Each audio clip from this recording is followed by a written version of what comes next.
Cycle নিয়ে বাজারে গেলাম। হ্যাঁ, এটা ওটা কিনছি। তারপর দেখলাম একজন ভদ্রলোক মোচা থোর এইসব কিনছি। আস্তে করে কাজে গিয়ে বললাম, দাদা এইগুলো কি?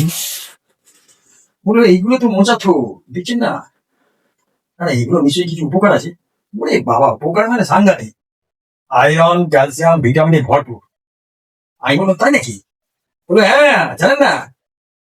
বললো, দেখুন, একটা জিনিস বাড়িতে যদি নিয়ে যান, গিন্নিকে আগে কিছু বলবেন না, কারণ এগুলোর জামার কলারের মতো, মানে খোলা খুলেই যেতে হবে। কোথায় শেষ আপনি জানেন না, আর আমি তো জানলেও আপনাকে বলবো।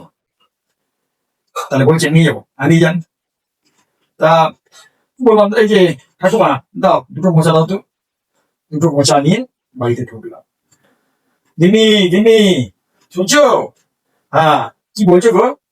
এই শোনো না, দুটো বাজার থেকে মোচা নিয়ে এসেছি, মানে খুব ভালো ভিটামিন যুক্ত সবজি, বুঝলে? কেন? ওই যে গত মাসে ডক্টর নন্দী তোমাকে বললো না, তোমার শরীরে একটু আয়রনের মানে অভাব। তাই চিন্তা করলাম, যদি একটা ভালো জিনিস খেয়ে যদি আয়রন মানে সমস্যাটা মিটে যায়। বেশ তো, ওই মোচাগুলো নিয়ে এখানে বসো, আমি শিখিয়ে দিচ্ছি কি করে মোচা খুলতে হয়, কি করে ছাড়াতে হয়। অত ছাড়া, কালকে তুমি সাইকেল নিয়ে বাজারে যাও, তোমার সাইকেল পাম্প করে দেবো, তোমার মোচা কেনাচ্ছি, একদম আয়রন, একদম সোজা ভেতরে ঢুকিয়ে দেবো। জীবনটাকে বরবাদ করে দিল।